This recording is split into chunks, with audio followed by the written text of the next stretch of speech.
स्वामीनारायण गुरुकुल छारोडी में हो रहा है आने वाले भविष्य का काम। गोबर गोमूत्र से कैसे आप 1 एकड़ में 10 लाख से ज़्यादा की कमाई कर सकते हैं, इस वीडियो में आप जानेंगे। महेश माहेश्वरी जी एक अभूतपूर्व कार्य कर रहे हैं गोबर गोमूत्र पर। इस वीडियो में महेश माहेश्वरी जी के गोबर गोमूत्र पर किए गए कार्यों के बारे में सब कुछ जानते हैं। मिलते हैं सेजल माहेश्वरी जी से। जय गौ माता, जय गोपाल। आज मैं हूँ SGVP स्वामीनारायण गुरुकुल, जो सर्किस अहमदाबाद हाईवे पर है।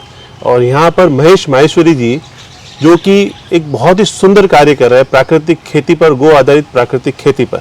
और यहाँ पे आके जो सेजल बहन से बात हुई, उन जानकारी से सेजल बहन ये पता चला कि प्राकृतिक खेती हमने बहुत कुछ सुना, और सच्चाई देखो तो आज ध्यान पड़ी आपसे बात करके। आपको विश्वास नहीं होगा कि ये माटी जो है ना, इतनी सी माटी के अंदर भी करोड़ों जीव होते हैं। और हम जब केमिकल खेती करते हैं तो इन जीवों को मारते हैं, ये मरते हैं। तो आज के इस वीडियो में आप जानेंगे कि कैसे इनको बढ़ाया जा सकता है, कैसे 1 एकड़ में लाखों की खेती 10 से 11 लाख की कमाई कर सकते हैं, और कैसे हाइड्रोपोनिक से 1000 किलो चारा सिर्फ 3 से 4 रुपए किलो में अपनी गाय के लिए छोटी सी जगह में 30-40 गायों का चारा आप उत्पादित कर सकते हैं। इन सारी बातों के बारे में जानते हैं। सबसे पहले तो संस्था क्या कार्य कर रही है और संस्था का क्या मूल उद्देश्य है, इस बारे में जानते हैं। दीदी प्रणाम, कैसे आप? हाँ जी प्रणाम जी। हम बस कृपा है गाय माता की, क्योंकि गाय माता के सानिध्य में है, इतने अच्छे प्रीमाइसेस में है।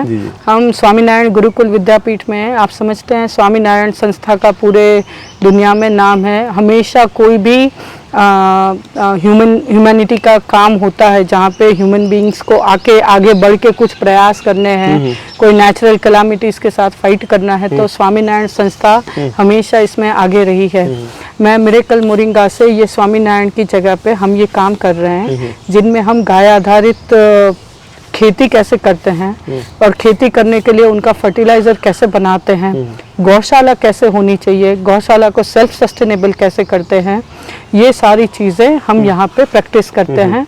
हर रविवार को हम फार्मर्स का प्रोग्राम रखते हैं, जिसमें हम हमारी प्रैक्टिसेस उनके साथ शेयर करते हैं कि अगर आपको हमारे हिसाब से जो अच्छी तरीके की सजीव खेती है ये करना हो तो बेस्ट फार्मिंग कैसे कर सकते हैं, कि जिससे हमें इतने अच्छे रिजल्ट मिले हैं कि मिनिमम 10 लाख रुपए भी कोई एक फार्मर 1 एकड़ से कैसे कमा सकते हैं। एक बात चल रही थी बातचीत में। हाँ। अभी वर्तमान में स्थिति देखते हैं तो गौशालाओं की गायों का फीडिंग सिस्टम, गायों का पीने का पानी मतलब इतना अव्यवस्थित है कि उनसे मिलने वाला उत्पाद, चाहे दूध हो, गोबर हो, गोमूत्र हो, तो वो उस ताकत का है नहीं जो ताकत हम मानते हैं। जैसा कि आपसे बात हुई थी कि पहले गोबर और गोमूत्र के लैब टेस्ट रिपोर्ट के लिए 18 लाख रुपए खर्च किए आपने। हाँ। तो आपने एक चिप भी बनाई है जिससे उस पानी को भी स्वस्थ किया जाता है जो गाय को पिलाते हैं। गाय का स्वर्ण प्राशन भी बनाया है। तो ये क्या साइंटिफिक थ्योरी आई है, ये कैसे सोचा कि गाय का मतलब इतना स्वच्छता होनी चाहिए कि उसके गोबर गोमूत्र में वो क्वालिटी मिले या दूध में वो क्वालिटी मिले? मैं कहूँ तो महेश भाई का ये अपना रिसर्च है, इन सारी चीज़ों में इन्होंने रिसर्च किया है। वो कोई भी चीज़ जो, और इनका कंटिन्यूस चालू ही है आज भी चीज़ में, अगर ये मिल रहा है तो मैं इसको और बेहतर कैसे बनाए, ये एक रिसर्च हमेशा उनका रहता है। मैं उनसे सीख रही हूँ अभी, ताकि एक आगे की जनरेशन हम आगे उनको भी लेके जा सके। तो ये जो आपने कहा कि पहले एक्सपेरिमेंट है, बहुत सारे फेलर्स हैं, पर फेलर में नहीं 100% बोलना चाहूंगी, क्योंकि उनसे भी सीखते हैं। तो सीखते वो अपने आप को ऐसे ही बताएंगे कि I am a man of failure, कि मैंने इतने फेलर किए हैं। तो जब इतने फेलर हुए हैं तभी इतने इन्वेंशन हुए हैं कि इतना अच्छी क्वालिटी का एडवांस जीवामृत हम बना पाए हैं। ये बायोडाइजेस्टर बैग है, उसको हमने एडेप्ट बना पाए हैं। फिर ये न्यूट्रास्यूटिकल फॉडर ग्रास का सीड उन्होंने बनाया है, हाई कार्बन सॉइल का उन्होंने बनाया है, बायो पेस्टिसाइड बनाया है। एक गौशाला को सस्टेन करने के लिए उनका जो काऊ यूरिन है, आप वो काऊ यूरिन भी 100 रुपए लीटर परचेस करके उनका भी गोल्ड और सिल्वर एक्सट्रैक्शन कर सकते हैं। और ये मैं बोल रही हूँ, ये बहुत कम चीज़ें हैं। सबसे बड़ा है अचीवमेंट हमारा जो सी वाटर फार्मिंग हम कर पा रहे हैं, वो हमारा सबसे बड़ा अचीवमेंट। समुद्र के पानी से, समुद्र के पानी से खेती, गाय आधारित खेती, ये भी सोल्यूशन सिर्फ गायों के शरीर से ही आता है। तो महेश, गायों के शरीर से कैसे, इस पे क्या? गायों के शरीर से ऐसे आएगा कि समझ लो, सजीव चीजों में सबसे ज्यादा रोल आता है माइक्रोब्स का। हम ये बोलते हैं कि दिमाग यहाँ से ज्यादा पेट में होता है। जितना गट फ्लोरा स्ट्रांग उतना आप स्वस्थ।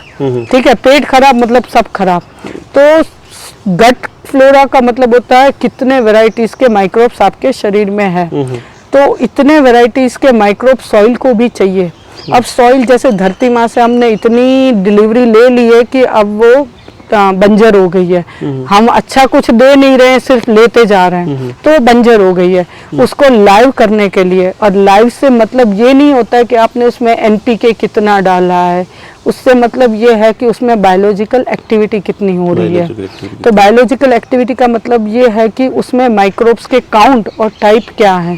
तो काउंट और टाइप हमको समझ में आता है कि ये बढ़ाने हैं। यूनिवर्सिटी से आपको 20 माइक्रोब्स नहीं मिलेंगे, तो आप ये बढ़ाएंगे कैसे, वैरायटीज इतनी लाएंगे कैसे। तो वो एक गाय का शरीर ही है, उसका गट ही है कि वो इतने माइक्रोब्स को पैदा कर सकता है। तो इतने माइक्रोब्स को पैदा करने के लिए गाय का शरीर एक मशीन है। एज हम ह्यूमन यही समझते हैं कि किस में से क्या कंज्यूम कर ले, ये एक हमारी ह्यूमन बीइंग की साइकोलॉजी है। तो गाय को भी पूजा के स्थान पे है, पर साइंटिफिकली देखे तो 3 क्या बोलते हैं उसके इंटेस्टाइन है, जिसमें उसका बहुत बड़ा गट फ्लोरा है, जिसमें 1.25 लाख टाइप के माइक्रोब्स हमने हमारे पैकेज ऑफ प्रैक्टिस से यूनिवर्सिटी में 20 है, 20 और गाय से 1.25 लाख माइक्रोब्स पैदा किए हैं। उसमें हमारी पैकेज ऑफ प्रैक्टिस जो हमने यूज की है, उसके बाद जैसे आप समझ लो कि पहले जो ऐसी रजरती गायें जो हो, उसमें 5-10 ज्यादा से ज्यादा मैं गिन लूं 20 टाइप्स के माइक्रोब्स थे। घर पे जो गौशालाओं में हमने बांधी वो 500 से 1000 टाइप्स ऑफ माइक्रोब हैं। पर ये सारी परिस्थिति कुदरत के लिए पर्याप्त नहीं है, क्योंकि इतना नेचुरल का वेरिएशन है। तो उसको सफाइज करने के लिए हमने जो प्रैक्टिसेस फॉलो की, then we were reach up to the level कि उसमें से एक गाय में से 1.25 लाख टाइप के माइक्रोब्स को पैदा किया। अब जब 1.25 लाख एक गाय से, उसके गोबर गौमूत्र से, अब जब 1.25 लाख टाइप के माइक्रोब्स को पैदा किया, उनको अच्छा खाना दिया, वो रिप्रोड्यूस हो गए, वो आपने खेत में खाद के रूप में डाला, तो आपकी पूरी इको सिस्टम जो सॉइल की है वो बन गई। और जब बायोलॉजिकल एक्टिविटी हो जाती है तो फार्मिंग अच्छा होना है। तो बिल्कुल, जो इस बारे में बात महेश माहेश्वरी जी से हुई थी, तो दोस्तों बदलाव जीवन में कैसे आता है, और महेश भाई का बदलाव कैसा आया, दीदी का भी बदलाव, तो ये बात चल रही थी। 2011 में उनको स्पाइन कैंसर हुआ था। 2015 तक तो उनकी 14 तक ऐसी हालत थी कि वो बेड से उठ भी नहीं पाते थे, और भगवान मतलब वो स्थिति थी कि भाई अब जीना संभव नहीं है। तो भगवान ने उन्हें पुनर्जीवन दिया। तो उसके बाद में उन्होंने ये ठान लिया कि भाई ये बीमारी कैसे है। आपके भी मदर फादर को कैंसर हुआ था ना? मैं बाय प्रोफेशन सॉफ्टवेयर इंजीनियर और फॉर्च्यून 50 कंपनी में से एक में डायरेक्टर है। आप मैं एसोसिएट डायरेक्टर की पोजीशन पे काम करती हूँ, काम कर रहे हैं। फिर भी आप पूरा संडे इसमें और पूरा भाव इसी में। मेरा मॉर्निंग का टाइम, मैं मॉर्निंग 6 AM से लेके 11 AM तक का टाइम मैं फार्म पे ही स्पेंड करती हूँ, यहीं पे रहती हूँ। और इसका रीज़न मेरे पर्सनली भी, चलो महेश भाई जैसे मेरे ब्रदर हैं, तो उनसे अगर मैं ना सीखी तो मैं स्टूपिड कहलाऊंगी। ठीक है कि घर में ही इतना अच्छा टीचर मिल गए और मैं कुछ सीखूं नहीं।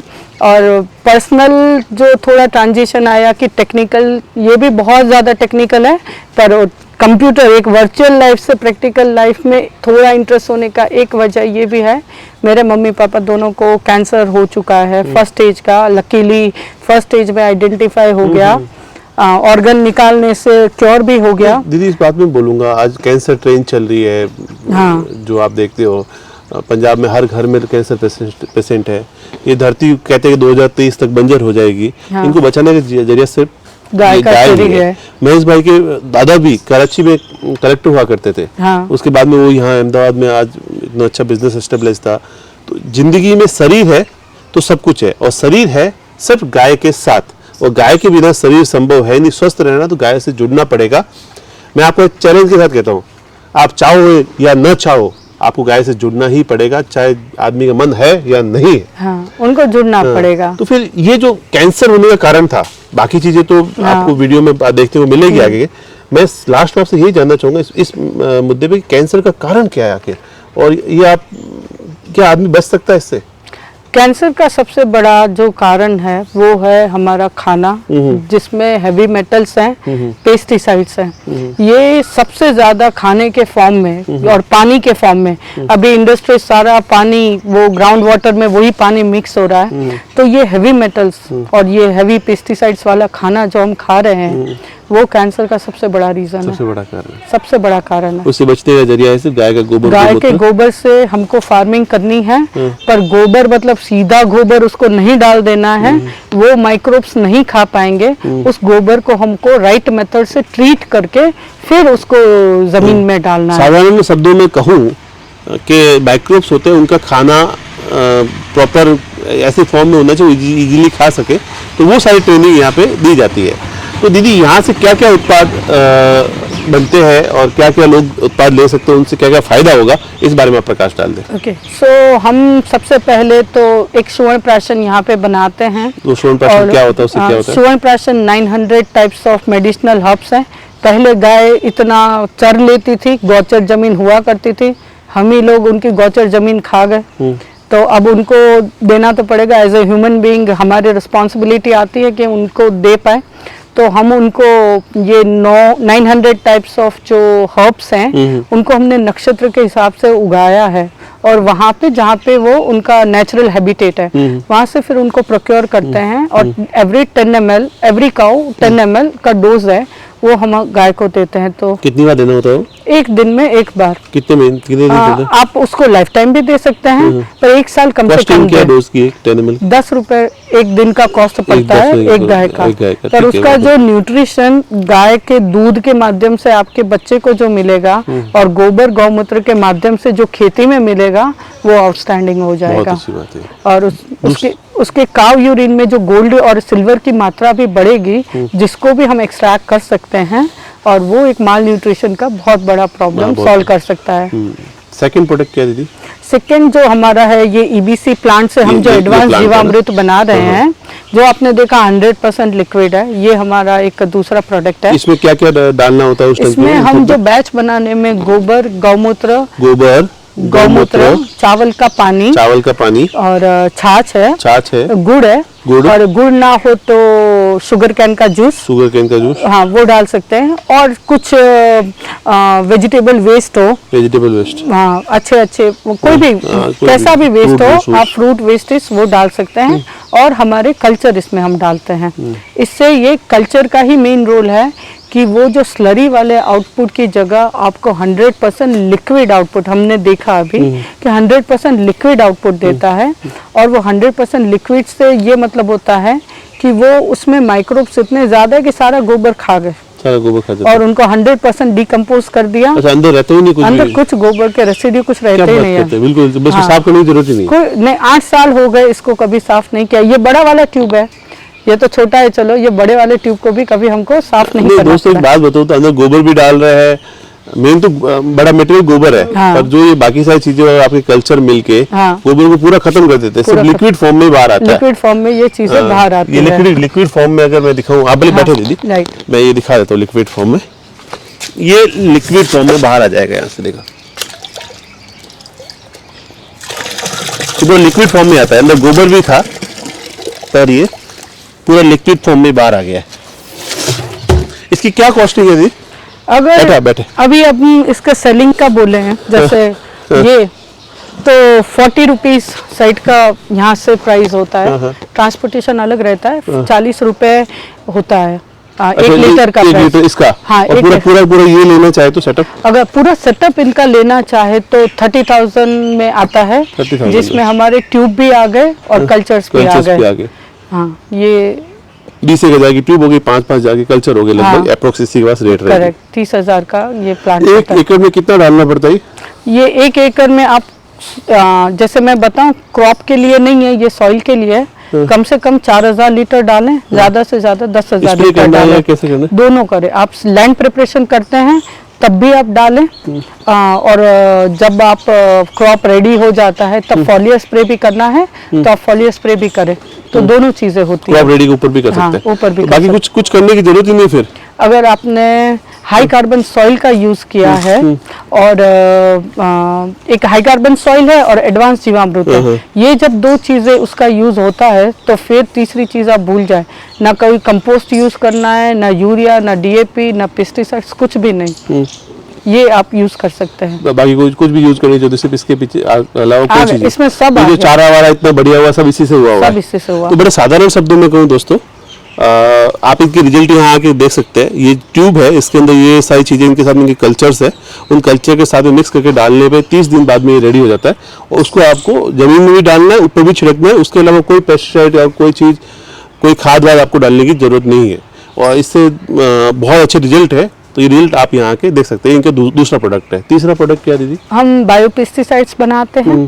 बायोपेस्टिसाइड का काम ये रहता है कि कोई भी फ्रूट्स और वेजिटेबल्स या कोई भी क्रॉप में अगर कोई कीड़े लगते हैं तो उनको प्रिवेंट कैसे किया जाए। तो ये प्रिवेंटिव मेजर्स होता है कि आपने सॉइल को एक बार माइक्रोबियल और प्लांट बेस्ड, ये 40 पर्णीय कल्चर से बना है, तो उसको आपने सॉइल सैनिटाइज कर दिया तो जैसे किचन में साफ है तो मक्खी नहीं आएगी, तो उसी तरह जितना जमीन साफ है तो आपको नए क्या बोलते हैं प्रॉब्लम्स डेवलप नहीं होंगे। वो वीडीसाइड का भी काम करता है और पेस्टिसाइड का भी काम करता है। और समझ लो कि कुछ कुदरत में चेंज आया और अटैक आ गया तो वो एक रिपल्सिव बिहेवियर डेवलप करता है कि उसकी स्मेल से, उसकी जो एक फ्रीक्वेंसी होती है, इनसे वो पेस्ट है वो सरवाइव नहीं करेंगे, मतलब वो भाग जाएंगे, जगह को रिपल करके उसके स्मेल से चले जाते हैं, तो फसल का नुकसान नहीं होगा।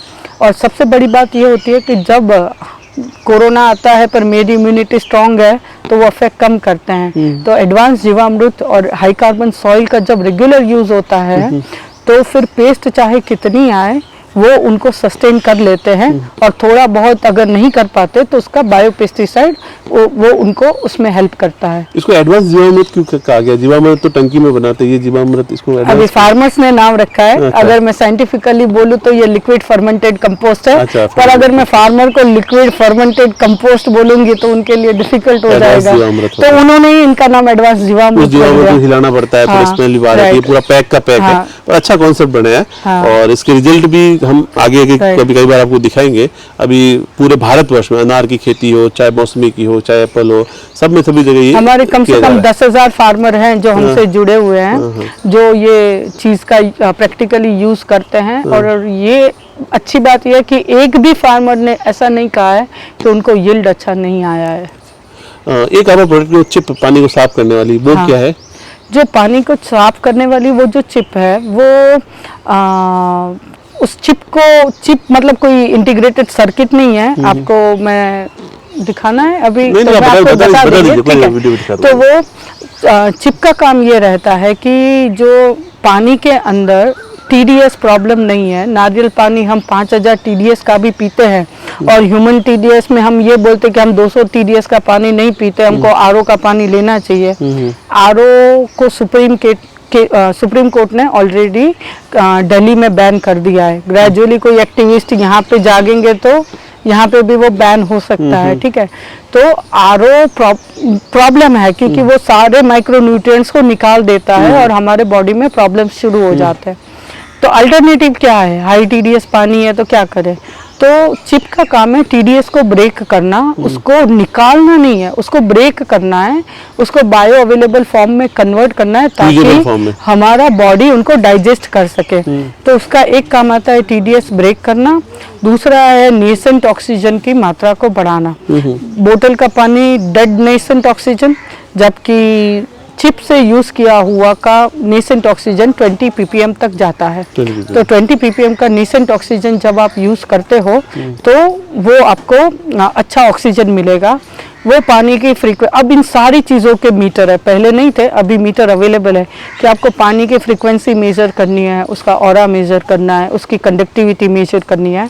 तो ये चिप है, इन सारी चीज़ों को एनहांस करता है, उसकी मीडियम, उसको बहाने की कैपेसिटी को बढ़ाता है।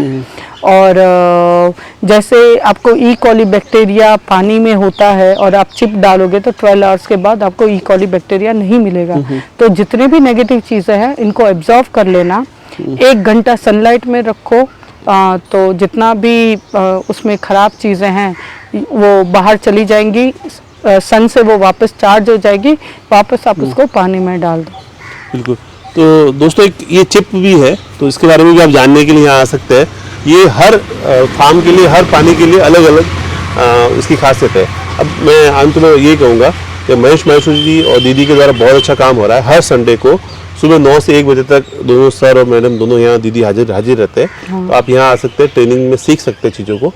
इसके अलावा इनके अच्छे प्रोडक्ट में जो मैं कहता हूँ, ये सारी चीज़ें बड़े इफेक्टिव लगती है, तो आप भी उपयोग करें अपने फार्म पर।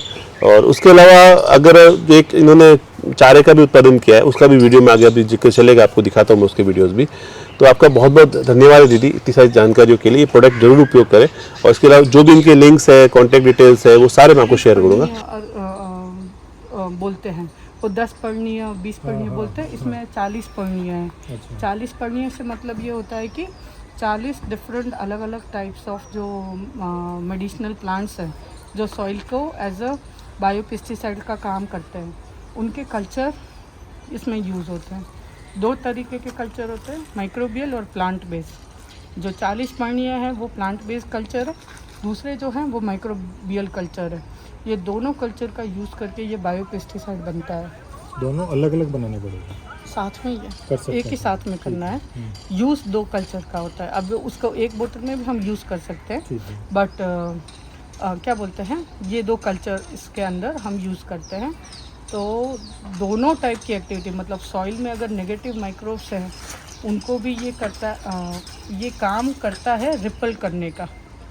इसका मारने से ज़्यादा रिपल करने का काम है, कि जैसे मेरा किचन साफ़ होगा तो मक्खी नहीं आएगी, उसी तरीके से जितनी सैनिटाइजेशन अगर हम जब सॉइल प्रिपरेशन कर रहे हैं तब हमने अगर उसमें as a preventive bio pesticide का यूज़ कर रखा है तो सबसे ज़्यादा पेस्ट कम आने के आपके चांस हो जाते हैं, ठीक है। और अगर सीज़न चेंज से कभी आपका आ गया और आपको उसका फॉलियर स्प्रे करना रहेगा तो आपका वो एज अ वहाँ से रिपल करेंगे, उनकी स्मेल से, उनके टेस्ट से वो चीज़ों को अडेप्ट नहीं कर पाएंगे और आपका जो पेस्ट अटैक है वो ख़त्म हो जाएगा। इससे बी को तो कोई हार्म है नहीं है, बिल्कुल नहीं है, बी को कोई हार्म नहीं है। इसके भी आप बोतल फॉर्म में इसको भी सेल करते हैं? हाँ, इसको भी बोतल फॉर्म में सेल भी करते हैं। 1 लीटर में कितना पानी ऐड करना पड़ता है? आपको 80 to 100 लीटर्स, 80 लीटर अगर मैं 1 लीटर बोलूँ, बोतल में। 1 लीटर के बोतल में 80 लीटर्स पानी आपको ऐड करना है। और आप उसको 1 एकड़ में 5 पंप जाते हैं पूरा एकड़ को कवर करने के लिए। तो एक टाइम में आपको ऐसे 15 लीटर्स का यूज़ एक पंप में होगा। जो वो 100 लीटर बना उसका, हाँ, उसका। मतलब 100 लीटर में 6 पंप में यूज़ हाँ, करते 6 पंप में। 6 एकड़ में। 1 एकड़ में, मैं एक 1 एकड़ एकड़ का बोल रही हूँ कि आपको 1 एकड़ में 4 से 5 पंप लगते हैं पूरा कवर करने के लिए 1 टाइम में, ठीक है। इसका क्या प्राइस पॉइंट रहता है, ये जो आप बोतल सेल करते हैं? वो बोतल जो सेल करते हैं और ये प्लांट भी सेल करते हैं, दोनों सेल करते हैं। जैसे आपकी प्लांट ज़्यादा का- बड़ी, ये छोटा वाला हाँ प्लांट? ये थोड़ा छोटा है उससे, ये 12 फीट वाला है शायद? नहीं 12 फीट का तो नहीं है, 17 फीट का है अच्छा, ये, ठीक इसकी है। क्या प्राइस है? इसकी प्राइस आपको जीएसटी के साथ वो सारा मैंने आपको बताया 28,000 तक पड़ता है। इसमें चेंज एक ये है कि आपको जो प्लांट बेस्ड कल्चर है ना वो एवरी 6 to 8 मंथ फिर से लेने पड़ेंगे, ठीक है। ठीक है। रीज़न ये है कि वो तो रिप्रोड्यूस नहीं होंगे, इसलिए वो कल्चर आपको पर डे इसमें से कितना एक्स्ट्रा कर सकते हैं? आप इसमें पर डे 100 लीटर्स एक्सट्रैक्ट कर सकते हैं। और है जो जी। प्लांट बेस आप जो कल्चर्स बता रहे हैं उनकी क्या प्राइस है? वो आपको जैसे 6 महीने में आप अगर मेरे से फिर से लेते हो तो it cost you from 4 to 5,000 rupees, ठीक है। ठीक है। ये आज की और कॉस्ट अगर में इसकी आपको जैसे बता एक बोतल लेते हैं हाँ। तो वो क्या प्राइस पॉइंट है 1 लीटर की बोतल? आप इसकी 1 लीटर की बोतल लेते हो, प्रिवेंटिव है, वो माइक्रोबियल है कि प्लांट बेस्ड है, उस पर डिफर करता है, दोनों? ठीक है। दोनों के अगर मैं बोलूँ तो आपको 2,000 रुपीज़ प्लांट बेस्ड, 1,000 मतलब 1,000 प्लांट बेस्ड, 1,000 माइक्रोबियल बेस्ड, 2,000 तो रुपये 2 लीटर 2,000 के। रुपये 2 लीटर में आपको पड़ता है, जिससे आप 80 लीटर्स 1 लीटर से 80 लीटर्स बना सकते हो। अच्छा, इसमें क्या क्या, एक बार दोबारा रिपीट कर सकते हैं, इंग्रेडिएंट्स क्या क्या हाँ। ऐड होते हैं इसमें और इसके किस यूज़ के लिए? इंग्रेडिएंट्स में गोबर होता है, गौमूत्र होता है, कल्चर्स होते हैं ये, और छाछ होती है, बटर मिल्क, ये चीज़ें आपका इंग्रेडिएंट में इनपुट में जाएगा। और जो कल्चर है वो 40 पंगनीय कल्चर है और एक माइक्रोबियल कल्चर है। अच्छा, ये वो है। कल्चर्स आपके 2 टाइप के कल्चर इसमें जाएंगे। तो फिर जो रेडी होगा वो बायोपेस्टिसाइड होगा। फिर आप जब ये सॉइल प्रिपरेशन में आप इसका यूज़ करते हैं तो सॉइल प्रिपरेशन में यूज़ करने से ये रहेगा कि सॉइल की जितनी नेगेटिव चीज़ें हैं वो उनको ख़त्म करेंगे। इसका एप्लीकेशन के बाद आपको 36 आवर्स तक सॉइल को रेस्ट पीरियड में डालना है, तब आपको उसको कुछ नहीं करना। मतलब सॉइल प्रिपरेशन के टाइम बोल रही हूँ कि पानी आपने भी नहीं देना। नहीं, पानी वो स्प्रे करोगे तब आप पानी के साथ ही डाइल्यूट करके दे रहे हो, तो पानी के साथ आप उसको देना है। फिर पानी नहीं देना है, 36 आवर्स तक आप उसको कुछ ना करें। उसके बाद आप उसके अंदर नेक्स्ट प्रिपरेशन स्टार्ट कर सकते हैं। जैसे अगर ग्रास फार्मिंग करनी है तो आपको हाई कार्बन सॉइल का यूज़ डालना है, हाई कार्बन सॉइल डालना है। हाई कार्बन सॉइल के बाद आपको उसके अंदर एडवांस जीवामृत डालना है, क्योंकि जितना भी कार्बन में माइक्रोब्स है उनको तुरंत खाना मिल जाए एडवांस जीवामृत के रूप में। और वो सॉइल आपकी जो है वो टॉप सॉइल से थोड़ा नीचे जाना चाहिए, मिक्स करना रहेगा, ठीक है, ताकि माइक्रोब्स हैं वो नीचे रहेंगे, वो सरफेस पे नहीं रहेंगे। तो उनको नीचे कार्बन सॉइल आपका चला जाएगा तो वो खाना मिल जाए, इस वजह से। तो ये किस तरह की फार्मिंग में ज़्यादातर यूज़ होता है ये मेथड? ये हॉर्टिकल्चर सारों में यूज़ होता है, वेजिटेबल सारों में यूज़ होता है, क्योंकि वहाँ पेस्ट अटैक के चांसेस सबसे ज़्यादा होते हैं, ठीक है। सभी फार्मिंग में यूज़ कर सकते हैं, पर ज़्यादा यूज़ वहाँ पे इसलिए होता है कि वहाँ पे पेस्ट अटैक पहले होते हैं, ठीक है। तो वो इसलिए इसका यूज़ ज़्यादा होता है। इसका रिजल्ट 100%। 100% ट्रिप्स वगैरह एवरीथिंग ईच एंड वो इंसेक्टिसाइड फंगस का भी काम करता है, इवन वीड्स का भी काम करता है। जब आप सॉइल प्रिपरेशन में इसका यूज़ करते हैं, महेश जी का ये हमेशा एक कंसेप्ट रहता है कि जितना इजी बने वो बनाओ। मैं नाइट्रोजन के लिए एक दूँ, फास्फोरस के लिए दूँ, के लिए तीसरा दूँ, कार्बन के लिए चौथा दूँ, फंगीसाइड के लिए एक दूँ, वीडीसाइड के लिए एक दूँ। इसलिए इसमें 40 पर्णीय अर्क है। आप नहीं एज अ वीडीसाइड भी यूज वीडीसाइड का भी काम करता है। टर्माइट के लिए भी। हाँ, तो वीडीसाइड में एक ये होता है, कभी कभी कुछ चीज़ों के लिए अलग करना पड़ता है, पर मेजर जो कॉमन जनरल होता है, हमारा नाम दूब है। हाँ, सबसे तो बड़ा दूब। उससे क्या होता है, वीड्स कभी भी एक ही टाइम में नहीं निकलते हैं। हाँ, सही है। फर्स्ट एप्लीकेशन में आपका वो 50% तक रिड्यूस हो जाएगा। नेक्स्ट एप्लीकेशन मतलब फर्स्ट ईयर में आपका 50% रिड्यूस हो जाएगा। नेक्स्ट पर्सन में आपका और 50% चला जाएगा। तो आपका ये पूरा वीड्स का प्रॉब्लम हो जाएगा। तो करेगा क्या वीड्स को? ड्राई डाउन कर देगा या क्या? कंपोस्ट में कन्वर्ट कर देगा। जब आप एडवांस जीवामृत उस पर डाल रहे हो और ये 2 चीज़ें डाल रहे हो तो वो कंपोस्ट में कन्वर्ट कर हमारे यहाँ सबसे जो डेंजरस वीड है वो दोब है, जो घास जो होती है। हाँ, उसको भी कर देगा कंपोस्ट, कर क्योंकि देता वो सबसे टफ एक है। कंपोस्ट में कन्वर्ट करते हैं या उसको डेड कर देते हैं, दोनों चीज़ें हो जाती है। कुछ चीज़ों को वो कंपोस्ट में कन्वर्ट कर पाता है, कुछ चीज़ों को डेड कर देता है। तो इससे होता ये कि वीड्स का। और दूसरा चीज़ ये है कि आप नया गोबर नहीं डाल रहे हो, आप नया एडवांस जीवामृत डाल रहे हो जिसमें कोई सीड्स के रेसिड्यू ही नहीं है। तो आपका नया वीड्स का प्रॉब्लम नहीं होगा। अब कंपोस्ट आप जब भी डालोगे आपका वीड्स उगी जाएगा, ये आपने नोट किया होगा, ठीक है। अब आप नया जब कोई भी एडवांस जीवामृत के फॉर्म पे अगर डाल रहे हो तो उसमें सीड्स के रेसिड्यू है ही नहीं। तो जब सीड्स के रेसिड्यू नहीं है तो आपको नया जीवामृत से जब फार्मिंग करेंगे आप ये करो, फिर हमें किसी भी टाइप का ना कोई सॉलिड ब्रॉडकास्ट, कोई फर्टिलाइजर नहीं चाहिए। आप सिर्फ हाइड्रोजन एडवांस सॉइल डालो हाँ, और एडवांस जीवामृत डालो और कुछ भी नहीं चाहिए, कुछ भी नहीं चाहिए। आप ट्राई करने के लिए ये कर सकते हो कि आपके पोमीग्रेनेट के 10 प्लांट ले लो सिर्फ, और उसके ऊपर ये 10 kg सॉइल डाल दो। एक ही बैग लो, 10 kg सॉइल आप हर एक प्लांट पे डालो और उस पर एडवांस जीवामृत डालो और आप उसका ग्रोथ खुद देखो, ठीक है। ये मतलब एक्सपीरियंस से ही आपको ज़्यादा करने का कॉन्फिडेंस आएगा। मुझे तो पता है पर आपको ज़्यादा कॉन्फिडेंस आएगा, ठीक है। और बायो पेस्टिसाइड 100% आपका पोमीग्रेनेट में तो ये बहुत ज़्यादा इफेक्टिव है। इवन ग्रेप्स हमारे फार्मर्स हैं उसमें बहुत पेस्ट अटैक हाँ, उस पर बहुत ज़्यादा पेस्ट अटैक होते हैं। ग्रेप्स में अटैक भी बहुत होते हैं, पेस्टिसाइड का यूज़ भी बहुत होता है हमारे। सेब में आपने ट्राई नहीं किया? सेब में भी बहुत ज़्यादा स्प्रेज लगता आप एप्पल एप्पल में बोल रहे हो, मेरे नॉलेज में नहीं है। मैं महेश भाई से पूछ लूँगी कि हमने एप्पल में है। ट्राई किया है आपको कि नहीं। करना चाहिए, अगर नहीं किया है तो, हाँ, बिकॉज उसमें गवर्नमेंट रिकमेंडेड है 15 स्प्रेज तो। राइट। सकते हो किस लेवल पे वो तो बिल्कुल जहर खिला रहे हैं। हाँ, इसका देखो आप एक स्टिक से आप काउंट करेंगे ना तो जितना डीप जाएगी उतनी ज़्यादा काउंट दिखेंगे, पर आपको कम से कम 50 आप काउंट कर पाएंगे। ये 100 भी है, 150 भी है, बट कम से कम 50 होते ही बेयर मिनिमम आपको 50 काउंट इसके दिखते हैं। जब ये पहली कटिंग में आपको 20 दिखेंगे, सेकेंड कटिंग में 40-50 एंड देन मैंने सेकेंड कटिंग तक का ही गिना है। Perennial crop. हाँ, आपको एवरी टाइम इसका सोइंग नहीं करना है। 10 साल ये 10 साल 20 ईयर्स तक चलता है। हम फार्मर को बीइंग कंजर्वेटिव 10 ईयर्स बोलते हैं कि 10 ईयर्स तक आपको दूसरी बार इसका तब तक का सीड आपका सोइंग एक्सपीरियंस है 10 हाँ। 10 ईयर्स तक का। 10 ईयर्स का हमारा एक्सपीरियंस है। स्टडी ज़्यादा की है बट हम अपना एक्सपीरियंस बोले वही वही चीज़ ठीक रहेगा, वही ठीक है। रहेगा। बुक्स पे हो उससे अच्छा हम एक्सपीरियंस बताएं तो आप समझ लें। ये एक स्टिक जब आप 1.5 फीट बाय 2 फीट पे फार्मिंग करते हैं जो हम दूसरे फार्म पे देखेंगे तो आपको 15,000 स्टिक्स इसकी लगती है, ठीक है। एक एकड़ में आपको 15,000 स्टिक्स लगेगी।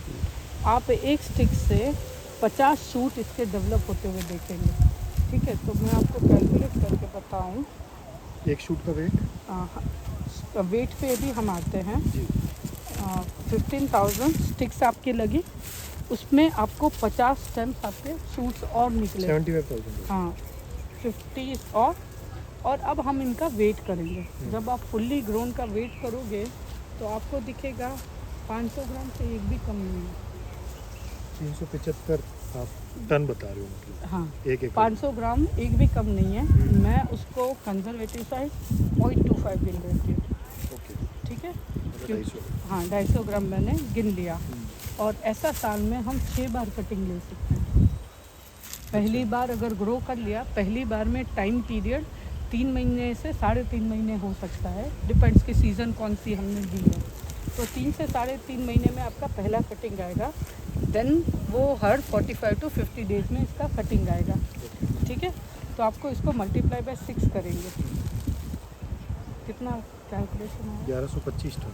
11 लाख। हाँ, 11 मतलब 11 लाख किलो आपको विकी जे फुल्ली ग्रोन होए एवी तो कट कर दे तो આપણા એના વેટ કરી લઈએ, ઓકે। 500 થી 750 ગ્રામ સુધી આવે છે weight એમાં। तो एक साल में आप करो करीब 1100 टन एक एकड़ से, एक एकड़ से। और विदाउट एनी केमिकल कुछ भी सिर्फ नहीं। जो हम एडवांस 3 जीवामृत चीज़ें कर रहे इसमें यूज़ की है। हम्म। एडवांस जीवामृत है। हम्म।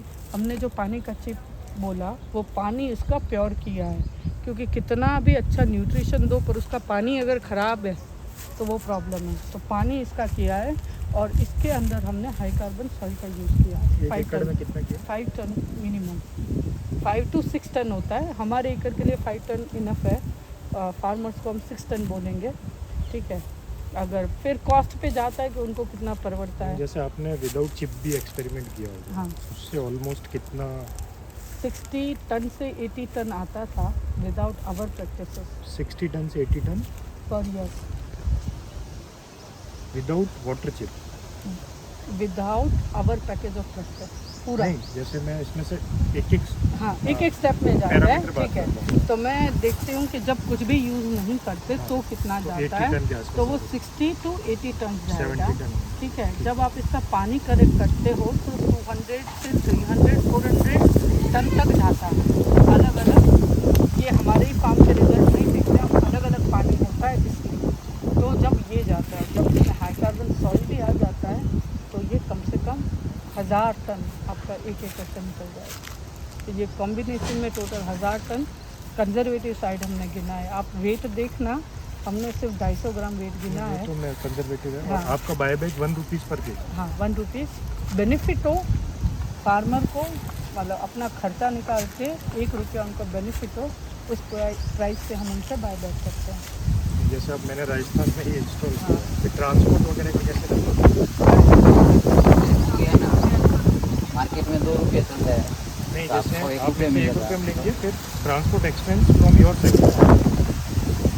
1 रुपया जब आप इसका किलो का प्राइस गिनोगे, 2 रुपया प्राइस गिनोगे, 1 रुपये में आपको सारा खर्चा आ जाएगा।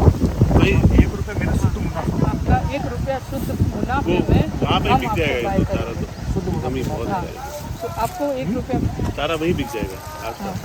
वही नहीं, वो नहीं नहीं, बिकेगा वो तो ये अगर बाई बैक नहीं करेंगे। करते नहीं, वो और तो buy हमारे back पास हम चारे की करते कमी है। हैं, तो कमी है, हम ये कमी है। buy back बहुत बड़ी करते हैं। ठीक है, पहुंचाने की जिम्मेदारी आपकी रहेगी, लेकिन प्राइसिंग ये रहेगा। मैम एक चीज़ मुझे और बताइए, आप आपकी कटिंग जो करवाते हैं जितना भी है, अभी आप मैनुअल प्रेफर करते हैं? अगर मैं मैकेनाइज करूँ बड़ा माल तो कोई दिक्कत नहीं होगा?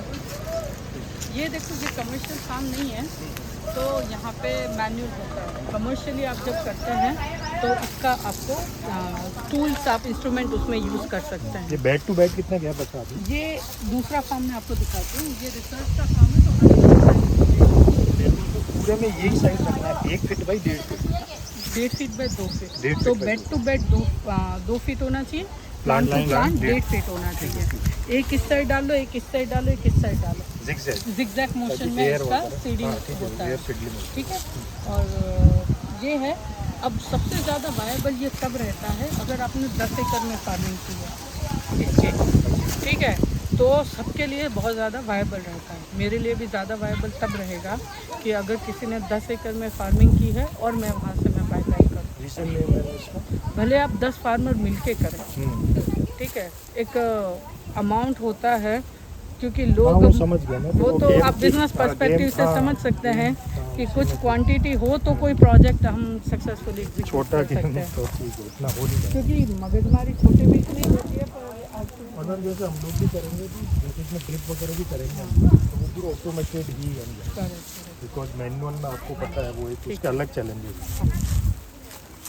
अब हम दूसरा एक काम देख रहे हैं जहाँ पे एग्जैक्ट हमने 1.5 फीट पर पे का रखा है, और हम उसका वेट भी चेक करेंगे। वेस्पोराइजेशन भी होगा ट्रांसपोर्ट वगैरह में, तो वो भी एक होता है। कितना नहीं, जब आप 70% मुझे है? दोगे तो ज़रूरी नहीं है कि मैं ये गाय के फॉडर में ही यूज़ करूँ। अच्छा, ठीक है, इतना बाय हम तभी कर पाएंगे। ठीक है, 570 ग्राम, 570 ग्राम। और हमारी वहाँ जो आप बोल रहे थे 1 किलो है, तो आपका अच्छा है, आपका एक्सपीरियंस है ये वीडियो बनाते बनाते। तो हम तो सीधा वहाँ पे भी फॉडर में सप्लाई करेंगे। करेंगे हम।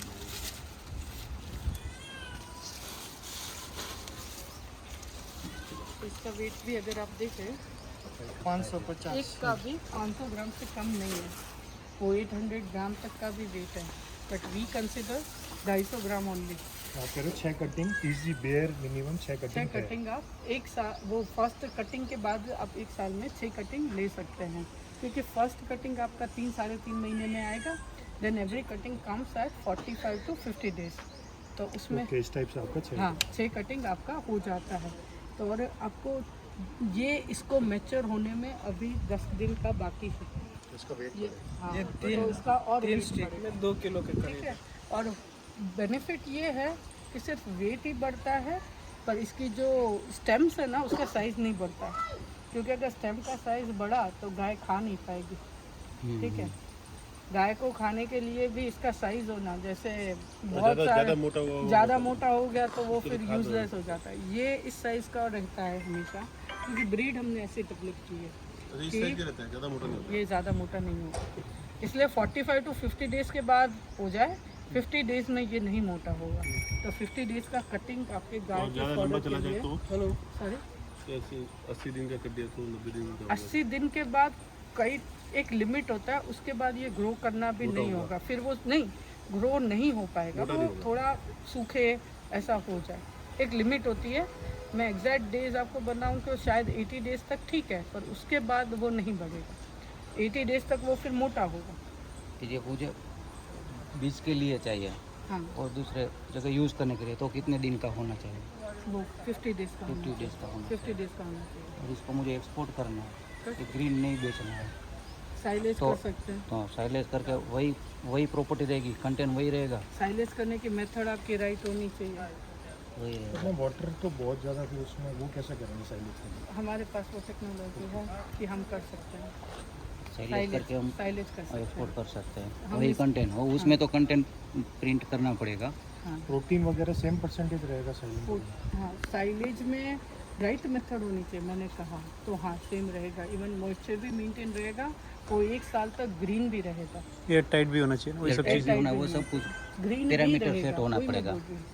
उसका कलर भी चेंज नहीं होगा, तो क्लोरोफिल ये सारी चीज़ें भी उसमें रहेंगी, एक्सपोर्ट में maintain तो रहेगी। Test certificate